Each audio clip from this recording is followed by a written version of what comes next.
Namaste. My heartfelt gratitude to all of you for being here and wishing you a very happy Durga Puja and a very happy Navratri, invoking Ma Durga, the most dynamic power of the Mother. Today we will take up a prayer written by the Mother, and it is from this collection of the prayers and meditations by the Mother. The prayer is written by the Mother on March 28, 1914, just one more day before she reaches Pondicherry, and she's on the ship. Titled by My Limited Mind as Inner Conviction. The Mother's words in this prayer represent a divine paradox. To be one with the divine and yet to find the horizons much more wider, much more deeper, more luminous, and more unfathomable. How is it possible? Only a divine paradox, the term divine paradox, can explain it. She herself is the divine. She is the divine being. She is the Mahashakti. Yet, at every moment, while she is in the human form, she is experiencing the ananda and the ecstasies, and she feels, she in her divine form is feeling that the horizons are becoming wider. Every time she invokes the divine, she finds that they are wider, vaster, more luminous. And also, in the prayer we will see that it is a clear statement by the Mother on her own dual aspect, the individual and the transcendent. One could also look at, we limit ourselves to words and jargons, individual and transcendent. But if we look at very simple terms, the dual aspect of the Mother, she is in the human form, yet she is divine. So is it not her human form? We are looking at the dual aspect, the dual phenomena of the human and the avatar. We must remember that when the Mother arrived in Pondicherry, what was as an individual possibility became a tremendous collective possibility only after the Mother arrived in Pondicherry. Let us read the prayer.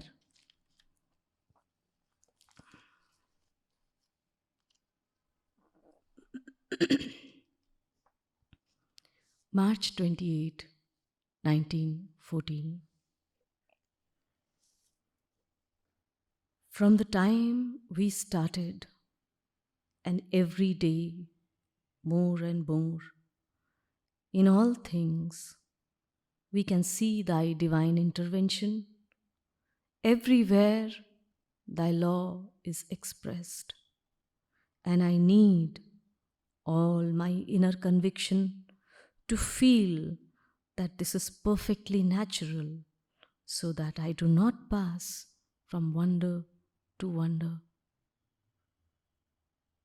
At no moment do I feel that I am living outside thee, and never have the horizons appeared vaster to me, and the depths at once more luminous and unfathomable. Grant, O divine teacher, that we may know and accomplish our mission upon earth better and better, more and more, that we may make full use of all the energies that are in us, and thy sovereign presence become manifest ever more perfectly in the silent depths of our soul, in all our thoughts, all our feelings, all our actions. I find it almost strange to speak to thee. So much is it Thou who livest in me, thinkest and lovest.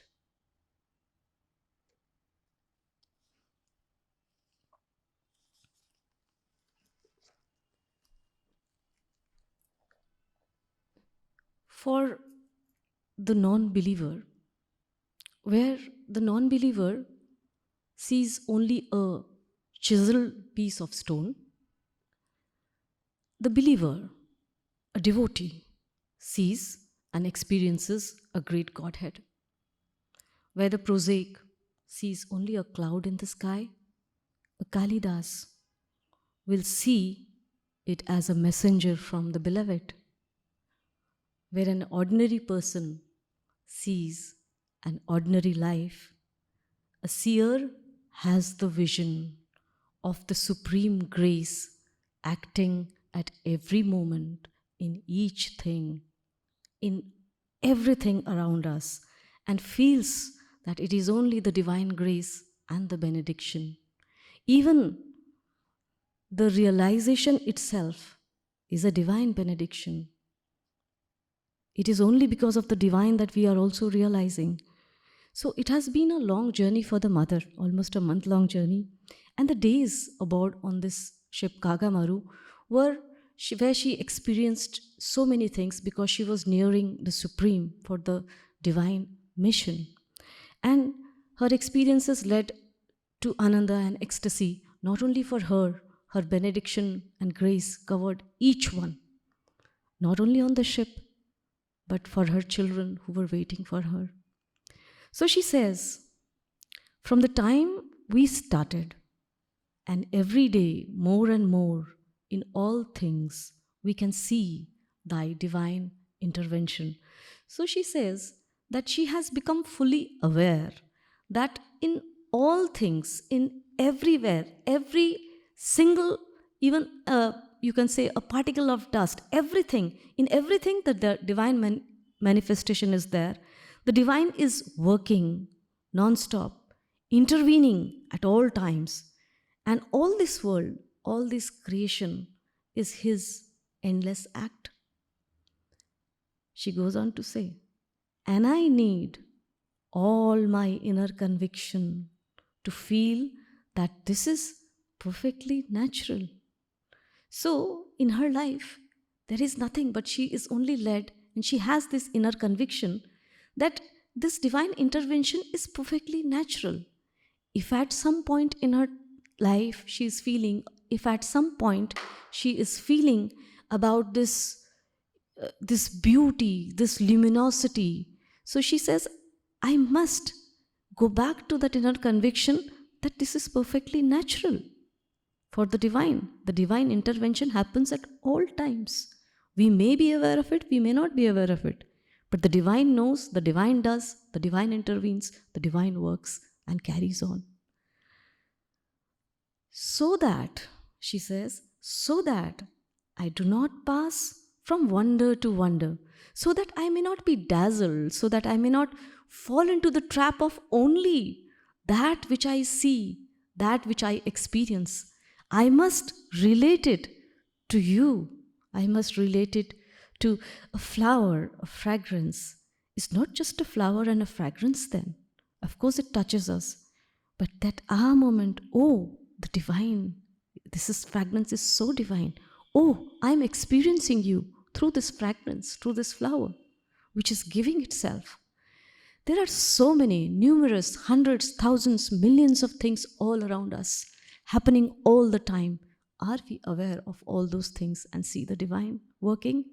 So, she, who is the divine herself, as well as his creation, the mother, realized integrally the wonder behind each facet of living, each moment.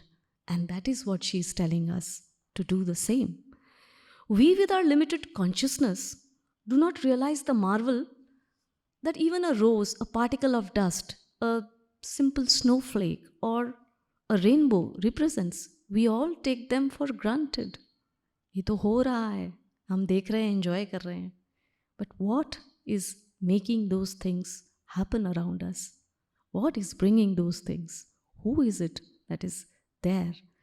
And the moment we see that it is the divine who is creating this beauty, harmony, peace, the moment we see that, we automatically connect to that which is the essence of each thing.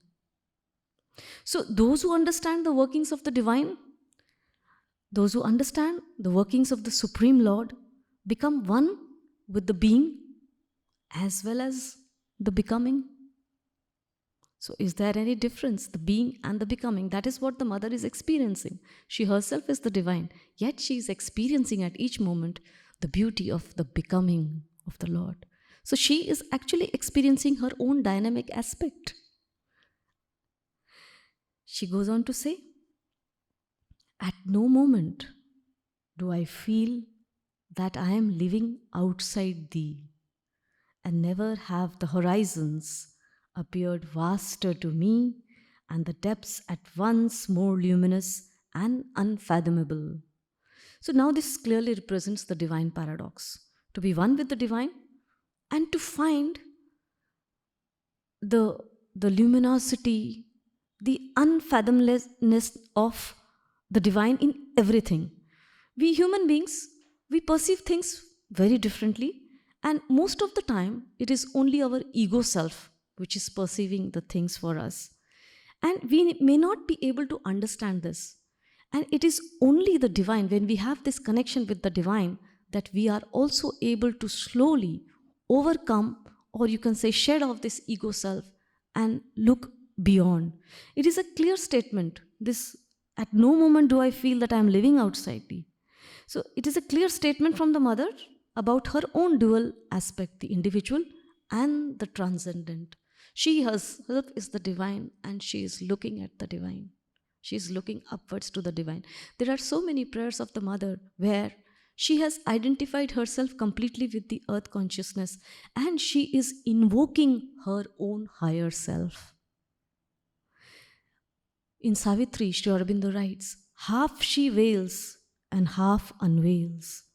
She knows that she is speaking to her own higher self, and yet she must speak as if she is here as a human being.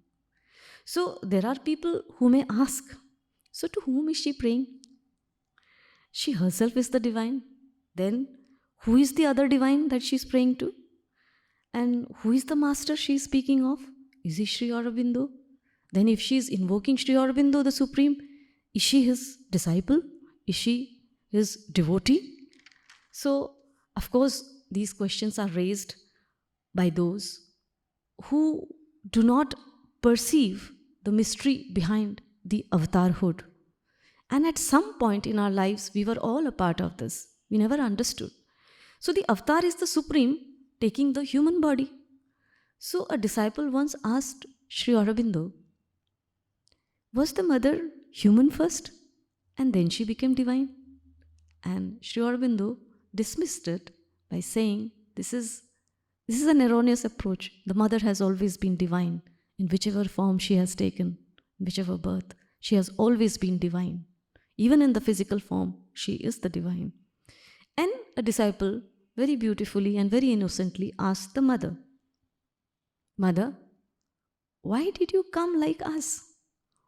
Why you did not come in your original form, which is, of course, the transcendent form?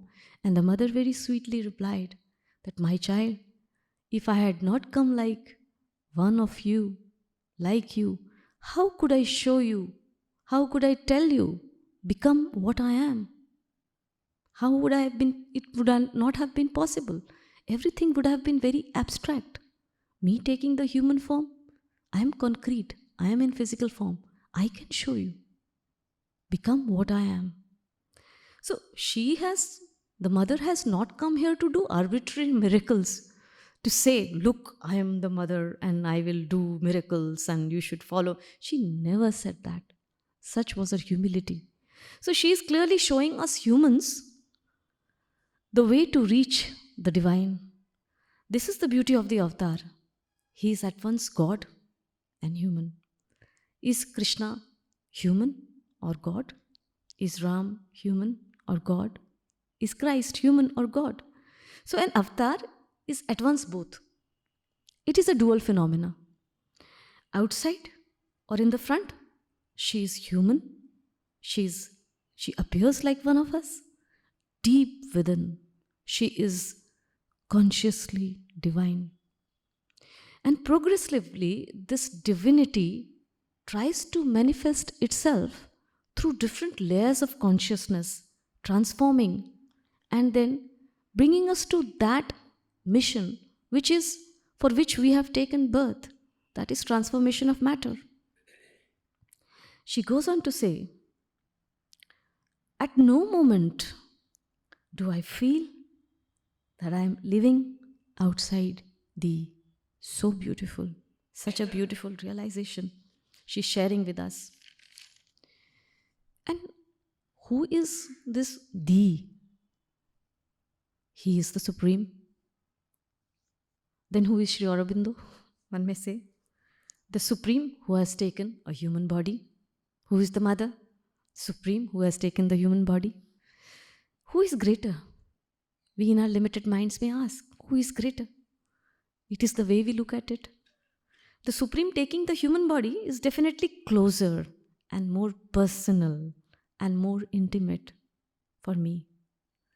I can't relate to the Supreme. Sometimes it seems like an abstract. The Supreme is something that is everywhere, all around us. He's nowhere. He's here, there, somewhere.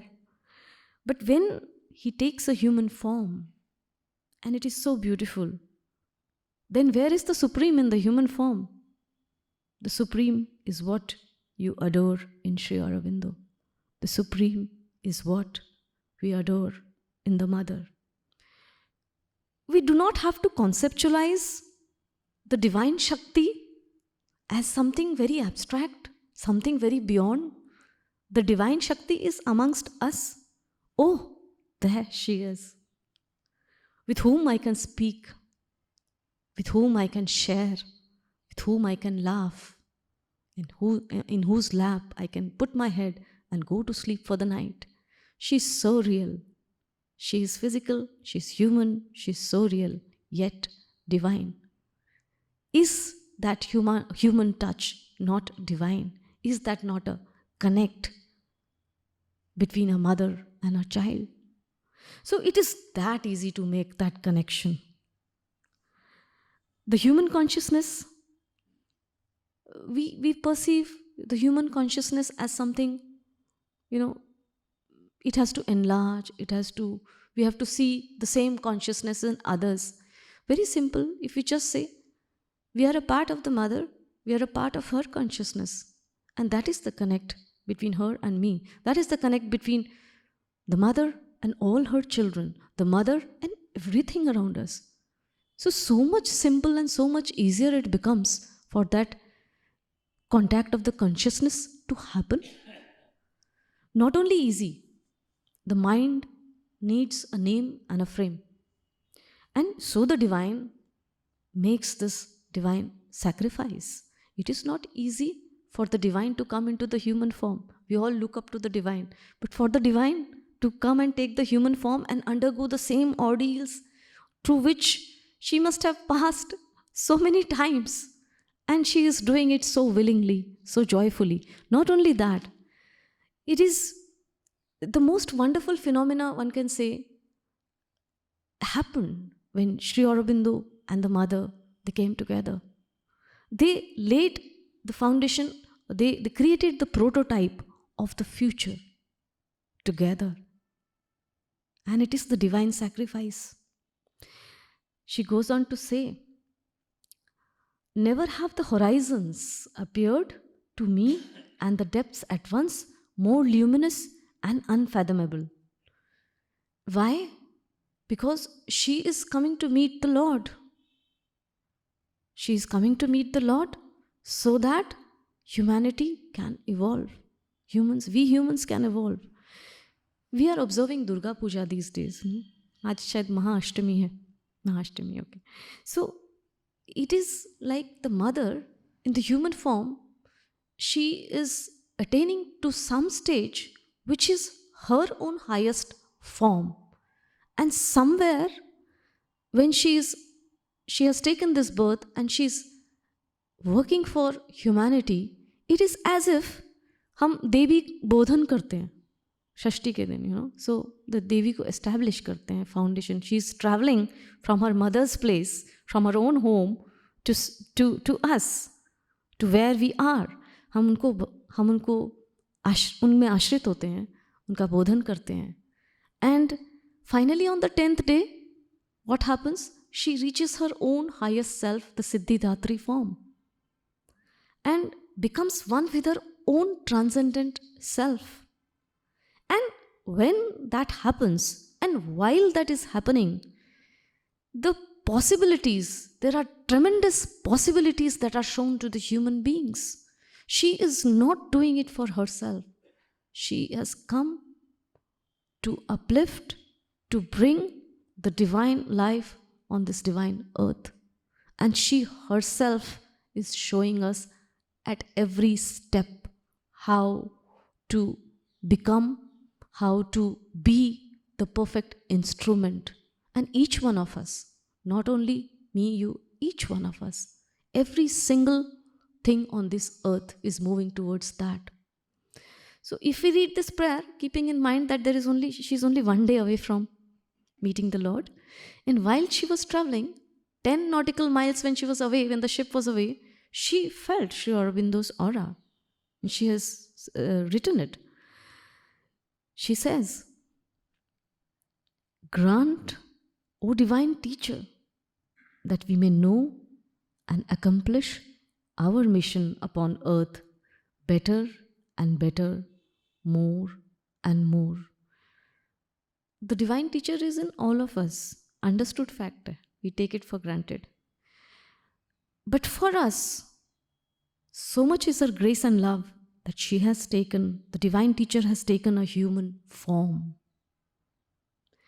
Can we really hear the voice of the divine teacher that is within us? Do we do that? 99% of the time, it is only our ego self that we hear. And when we mistake it for the voice of the divine. And that is why we humans have the need for gurus. We have the need, and we have this tremendous need for the mother, to invoke her. When we do that, the divine teacher in us becomes active. It is that simple. We just have to look to her and say, "Ma." And the divine teacher tells us, guides us. Then she becomes the divine teacher in us. That we may make full use of all the energies that are in us. Never have the horizons appeared vaster to me, and the depths at once more luminous and unfathomable.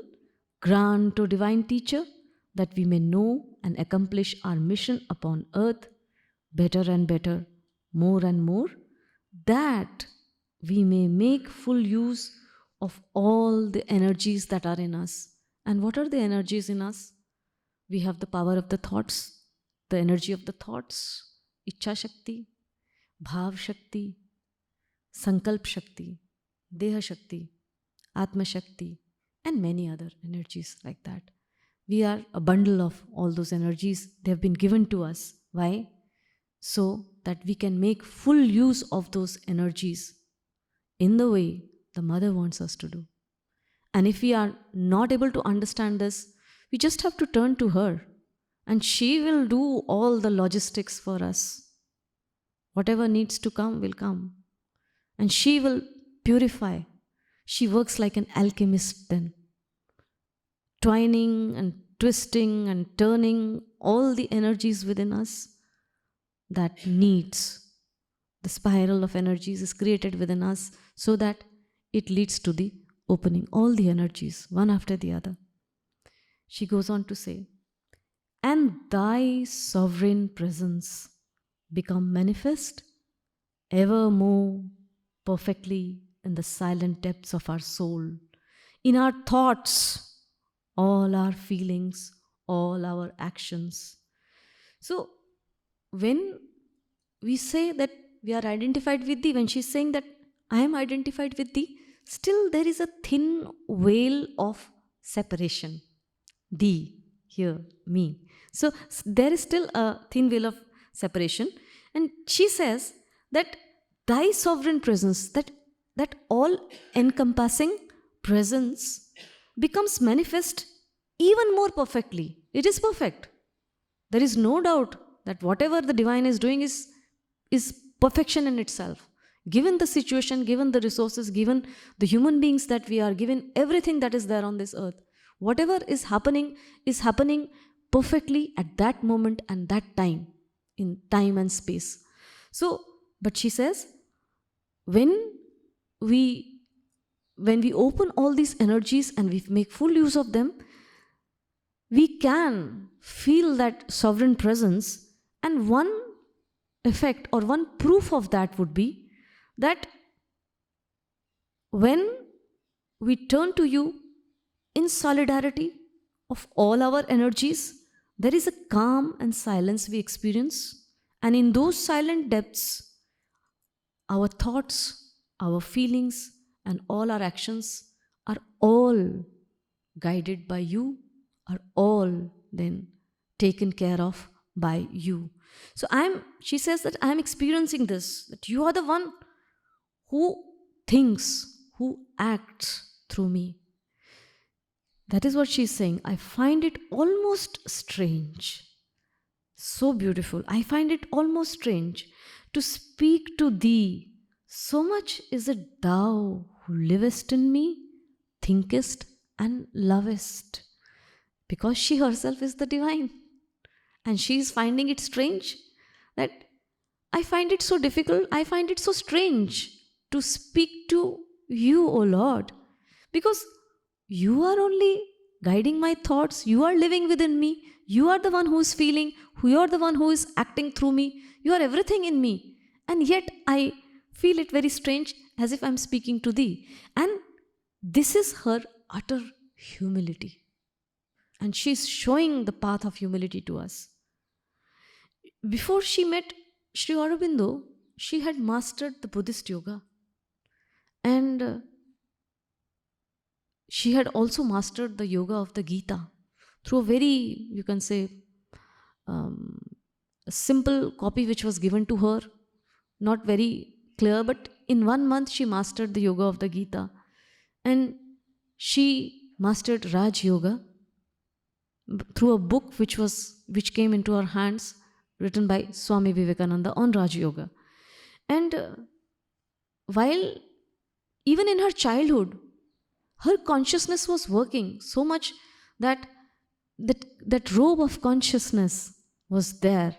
She used to see it in her dreams. Every time she would come out of the body and that robe of consciousness would be there. And people struggling, children, old men, women, all would get healed just by touching that robe of consciousness. And throughout her childhood, ever since she was a child, she has been doing that. So when she came to Sri Aurobindo, she had already attained all this. So what more is left? So both Sri Aurobindo and the mother, here is the divine phenomena. Here is where when the twin avatars, you can say, they meet, they create the perfect relationship. They create that prototype and leave it for us to follow, for the future to evolve in a way which the divine wants. And this is in 1927, Sri Aurobindo, he wrote this, his famous The Mother. He wrote that book, The Mother. And so in that he wrote, he writes in 1927, after the mother has arrived and after the ashram has just been established in 1926, he writes, I am the Shakti of Sri Aurobindo. And he wrote it for the mother. And he said that if you open to me, you will get only 25% of the push that you need. If you open to the mother, the other 75 also you will get. You know, he says that the mother came from the front door. I actually came from the back door. What is the divine model then? That the static aspect of the divine acts, but lets everything manifest through the dynamic aspect. the Mahashakti. And then only the earth, the transformation of the earth that we think of, we are moving towards, only then it can happen. So to turn to the mother is the only secret in this yoga.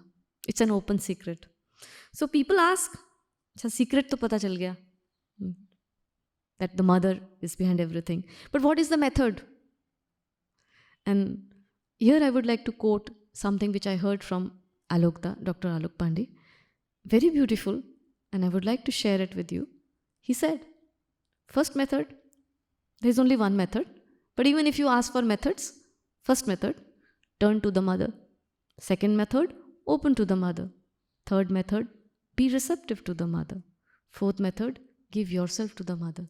Fifth method, give yourself completely to the mother. Sixth method, call her name, Ma, Ma, Ma. Seventh method, completely rely on the mother. Eighth method, know that there is no other method other than to turn to the mother. So even when we are meditating and what are we actually doing? We are just aspiring to be open to the divine presence. It is actually the divine mother. For us, it is so easy. She is there in the human form, and she is the divine. That perfect connection, that perfect bond, she left behind for all of us. And what attitude should one take? The attitude of a candid child. Tell her everything. Even the things which you think you should not be telling her, tell her those. That is what she wants. And both Sri Aurobindo and the mother, they made this sacrifice for us. And they are there with us, very much there with us. And the mother, in this short prayer, she has actually talked of from where she started and to what point she has reached. And while she is doing that, she is also telling us that it's possible. Because she herself has done it in the human form, and that possibility she has left behind. Not at the individual level. As the ashram grew, as everything grew, it became a collective aspiration. It became a collective possibility. Let us read the prayer again.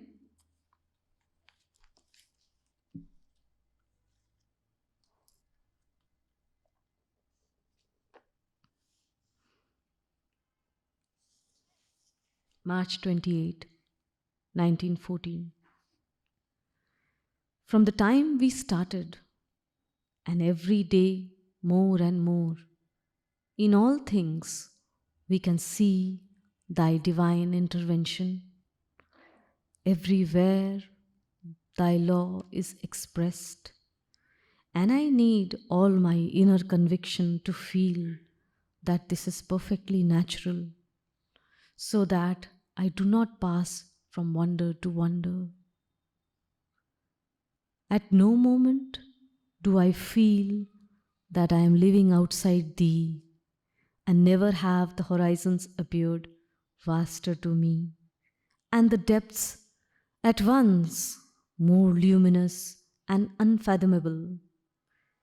Grant, O divine teacher, that we may know and accomplish our mission upon earth better and better, more and more, that we may make full use of all the energies that are in us, and thy sovereign presence become manifest ever more perfectly in the silent depths of our soul, in all our thoughts, all our feelings, all our actions.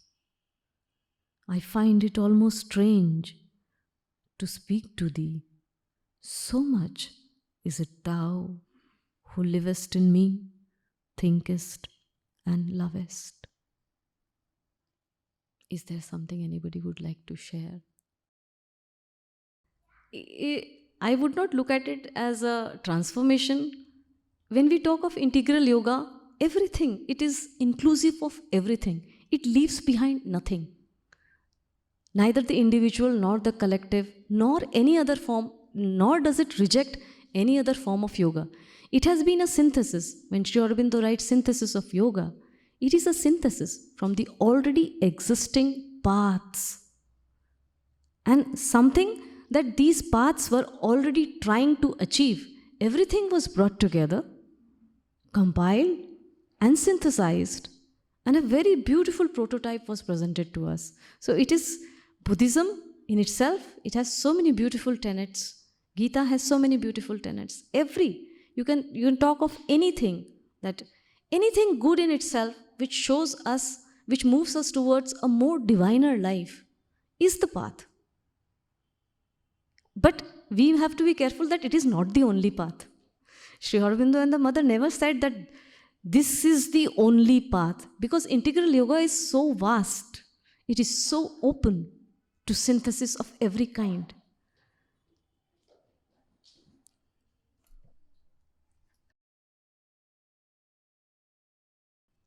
Maybe I can start with this last question. As Mithu has been repeatedly emphasizing, the mother was the divine herself, and the divine knows all. But yet, since she was in a human form, she had to behave human, as all avatars do. And that is why a certain types of literature became a part of her preparation, as it does for all of us. And Buddhist literature was one aspect, the Gita another aspect, her exposure to occultism yet another aspect. So she went through all these things as a part of her preparation, the way any human being would. But then her ultimate mission was to reach something which was all-inclusive, and that is what Sri Aurobindo is. I mean, it's often said that Sri Aurobindo was opposed to Buddhism, she was opposed to Shankarite view of looking at things. He was not opposed to anything. He, in fact, has explained why it was very natural for them and for anybody to think the way they thought. But then why even that does not exhaust everything that one can, every way that one can look at the divine. I say one of the aspects of Buddhism which has often been emphasized is the negation. That is, the absolute reality is a nothingness. Now, which means neti neti, you know. This is not that, that with a capital T. This is not that is not that, which means nothing is that with a capital T. That is the divine. Now, in a way that is true, because none of the things that we look at can exhaust the infinite. And therefore, we cannot say that this table is that, or this mic is that, or me or you are that, or a bird or a tree is that. No, because... But then there is also another aspect to it, and that is the divine in the process of manifesting has gone through an enormous amount of self-limitation. And therefore, it has expressed itself as wood, it has expressed as metal, it has expressed as plants, animals, human beings, it has expressed in all these forms. And therefore, it is a self-limitation, but they are another form of the same, and therefore we can all say, this is that, that is that, that is that. Iti iti. That is also true. So both are true, and there can be, life negation can be an important part of a spiritual experience, and that is what has been emphasized in Buddhism. And Sri Aurobindo has in fact brought this in Savitri as Savitri's yoga. You find that the culmination of Savitri's yoga, not culmination, actually a certain advanced stage in Savitri's yoga is exactly this, negation. That this is not that, that is not that, that is... but then from there, she moves on to a more comprehensive experience in her yoga while she is discussing the creation with the god of death. But before that, there is that experience of this is not that, that is not that. So that is one way we can look at this, how, I mean, after a certain amount of preparation in different ways, she turned to Sri Aurobindo, and that was, of course, a part of the divine plan.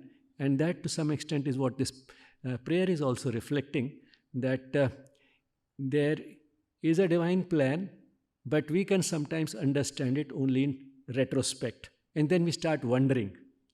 See, I mean, if an ordinary person like me looks at the life of Sri Aurobindo and the mother, they were a twin avatar, yet born under very different conditions, thousands of miles apart. And then, how was it that Sri Aurobindo finally settled in Pondicherry, which was a French colony, and that is what facilitated the mothers coming there, and the two of them could become spiritual collaborators. So the destiny was fulfilled, that is, the two became spiritual collaborators. That was the destiny. But then, how both of them went through the human experience of different types of preparation before they could become collaborators, and that is something which we start wondering at. But then, so that was on a very large scale and in the twin avatar. But even in our personal lives, we very often find a little in retrospect, oh, at that time I didn't understand, but then now I can understand the significance of why it happened and how well it was planned and designed by a higher force. I could not have planned it so well. Now, this is something which we have all felt very often, and then we wonder. Now, in the first part of this prayer, that's what the mother is saying, that firstly, instead of feeling that these things, well, somehow it happened, instead of just dismissing it as a somehow or an accident or a chance, we should start seeing the unseen hand of the divine in all these things. So that is one step. Initially, for a person who is living at the mental level, the tendency will be to look at all such things as an accident or a chance and dismiss it as somehow it happened. The next step would be to see that unseen hand of the divine in all these happenings. But then one would wonder how well it was planned, and that will create a sense of wonder, and that wonder implies that I have seen a miracle, that the divine is always working out these miracles. The third step is not to see it as a miracle, not to wonder, because for the divine it is very natural to do such things. So to start seeing it as natural rather than as a wonder or a miracle. So that's what she's saying here in the first part of the prayer. From the time we started, that we started from France to come to Pondicherry. From the time we started, we mean she and her husband. And every day more and more, in all things we can see thy divine intervention everywhere. Everywhere thy law is expressed, and I need all my inner conviction to feel that this is perfectly natural. The inner conviction that everything happens through the divine intervention. So therefore it is perfectly natural, so that I do not pass from wonder to wonder. Instead of treating it as something that, seeing each successive event of this type as yet another wonder, I start seeing it as something natural. And then this part is a prayer which bears repeating. The mother gives us so many different samples of the way we can pray. And this is another one of those very beautiful samples. Grant, O divine teacher, that we may know and accomplish our mission upon earth better and better. Each of us here is for a specific purpose, and the clues to that we get from our unique talents, gifts and blessings, and from our weaknesses. So we discover our mission in an area where our strengths can be best used and our weaknesses will not matter. Added to that are the circumstances in which we are placed. So that's how we discover our mission. But once we have discovered our mission, let's accomplish our mission on earth. But how do we accomplish it? Better and better. Because the quality of the same mission can be improved more and more. That mission can be made more and more complete, and that we may make full use of the energies that are in us. So all the energies that we have are best used, and thy sovereign presence become manifest ever more perfectly in the silent depths of our soul, in all our thoughts, all our feelings, all our actions. So these are the three areas in which we work, or in which our action is: feelings, thoughts and actions. In all the three, we see and manifest thy sovereign presence. Because the divine is within us. If we let it manifest through our feelings, thoughts, and actions, and the actions are in keeping with the mission that we have, then we would be using this stay on earth in the best possible way. So that is what this prayer is about. And then the last part, as she said, that appears strange to speak to thee. It's like speaking to myself. We all have that experience sometimes. We start speaking to ourselves, and children do it very consciously. When they are alone, they start playing a game. They start behaving as two people, and actually both are the same, and yet they are talking to each other. So here she's feeling strange. Why am I speaking to myself? Doesn't seem to accomplish it, because speaking you need another person, but then children go through it. We also go through it sometime, and the mother is looking at it in the most comprehensive way. If I am the divine and I'm talking to the divine, I'm talking to myself. That's how she's looking at it.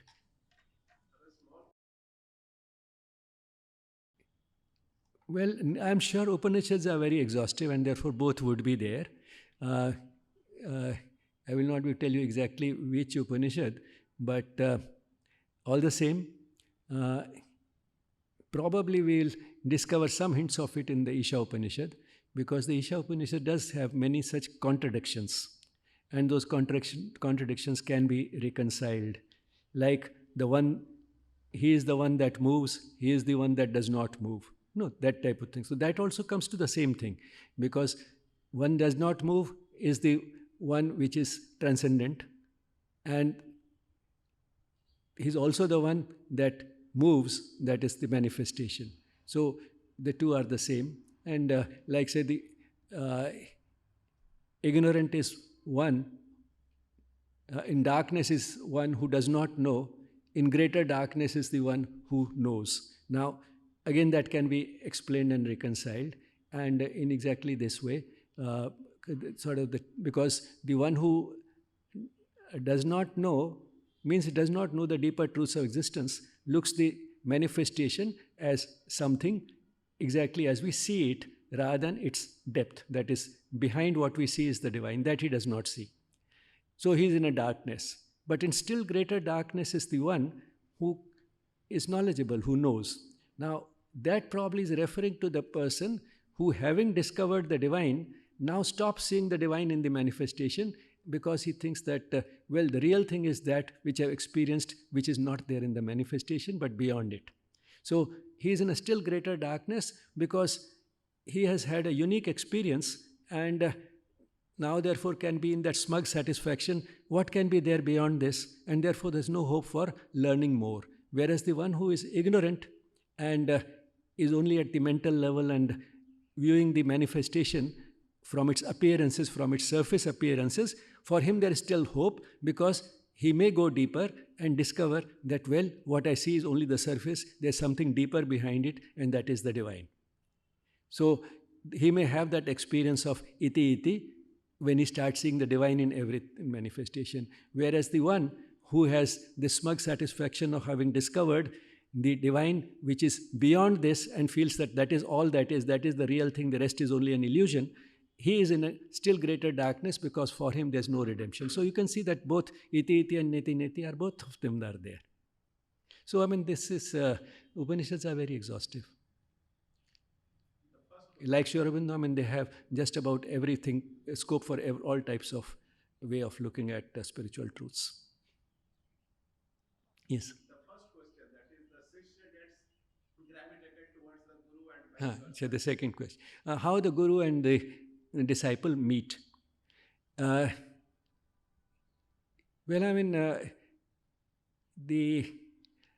Sri Aurobindo and the mother do not go much into it, but it appears that the meeting of the two is predestined. How it happens, that's difficult to say. But somebody who has gone into this in a little more explicit way is Swami Yogananda Paramahansa. If you use the autobiography of a yogi, you find that very often the guru and the disciple come together through a set of circumstances which appear again miraculous, but probably that is also natural. It's not a wonder. But they do come together, and how they meet, that is incidental. The important thing is that who will be whose guru, that is something which seems to be predetermined and fixed. And one story which that I can share briefly, quickly with you now is that of a young boy, maybe around 5-year-old or something, in the US, who was playing with his friends, and when he was in water, they were playing in water, and he was almost drowning. And then he had this vision of somebody coming and lifting him up. And this looked like a strange person with in a saffron robes and a turban and all this. So he kept this image that, yes, somebody saved me, and he looked like this. Then when he was around 18 or so, in his teenager, then, that was the time when Swami Vivekananda was there in the US, and this boy, now a teenager, was walking with his mother, and he saw Swami Vivekananda coming. He said, "This is the person who had saved me." So they followed him, they went to him, and he told Swami Vivekananda that, "I want you to be my guru." Swami Vivekananda told him, "No, I will not be your guru. Your guru will come later, and he'll present you a silver cup." Now, many years later, eventually this person heard a talk by Swami Yogananda Paramahansa. Probably there was a gap of a few decades. Now he was in his 40s probably by now. He heard a talk by Swami Yogananda Paramahansa, and he felt, well, this person will be my guru. So he adopted him as a guru, and he was accepted. How about the silver cup? He thought that maybe that was just a figurative sort of, in a sense that he had used it, that the guru gives you something very precious, and silver is something precious. So that's why he said that he'll give you a silver cup. But then it so happened that Swami Yogananda Paramahansa made a trip to India. And while going back, he purchased a gift for all his disciples. And after reaching there, when those gifts were distributed, this person ended up getting a silver cup as a gift. So this is how the guru and the disciple meet, and Swami Vivekananda knew in advance who his guru will be.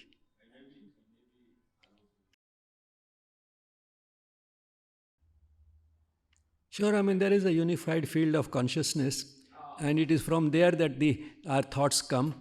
We feel that it is my thought, but actually it is not my thought. It is only a very small fraction of what is there in the universal consciousness that gets filtered through my imperfect mind, and I start feeling that it is my thought.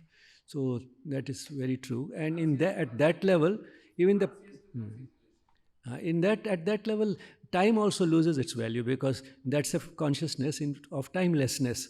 And therefore, if Swami Vivekananda knew a few decades in advance, one can't say that he was an astrologer. It was not as an astrologer, but because the consciousness that he had in that future and present did not matter. They were dissolved. So that's why, I mean, we can't say that he could predict it. It was more of that universal consciousness in which there was a sense of timelessness from where he was speaking.